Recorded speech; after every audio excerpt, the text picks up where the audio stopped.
ఏమండి ఇవాళ బయటికి వెళ్ళి తినేసి వద్దామా? ఎందుకు సంధ్య బయటికి వెళ్ళి తినడం? అది చాలా అన్హెల్తీ. వాళ్ళు ఒకటే నూనెలో వేయిస్తా ఉంటారు, డీప్ ఫ్రై చేస్తా ఉంటారు. అస్సలు తినొద్దు, అస్సలు మంచిది కాదు తెలుసా బయటికి పోయి తినడం. ఏమండి షాపింగ్కి వెళ్దామా? నేను కొన్ని బట్టలు తీసుకోవాలి. ఏం చేసుకుంటావు సంధ్య కొత్త కొత్త బట్టలు? ఒకటి గుర్తుపెట్టుకో సంధ్య, మన బట్టల వల్ల మనకు అందం రాదు, మన మనసు వల్ల మనకు ఒక అందం అనేది వస్తుంది. ఏమండి మనం అలా బయటికి వెళ్ళి చాలా రోజులైంది, కనీసం అలా బయటికి వెళ్దాం పదండి. సంధ్య, గడప లోపల ఉన్న సుఖం బయటికి వెళ్తే దొరకదు సంధ్య. బయటికి పోయి ఏం చేస్తావు సంధ్య?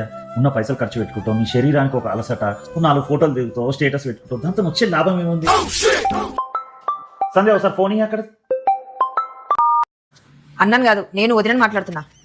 మీ అన్ననా కడప దాటి అడుగు కూడా బయట పెట్టాడు. తనకు అసలు బయట ఫుడ్ అంటే ఏ రకంగా ఇష్టం కూడా ఉండదు. తను ఎక్కడికి రానని అంటుడు, మొత్తం వేదాంతంలోకే వెళ్ళిపోయిండు. మీరు ఏది ఎంజాయ్ చేయాలన్నా మీరు చేసేసుకోండి, తను అవాయిడ్ చేసేయండి. ఇంకా ఎక్కడికి తను రాడు, ఇంకోసారి చెప్పొద్దు కూడా.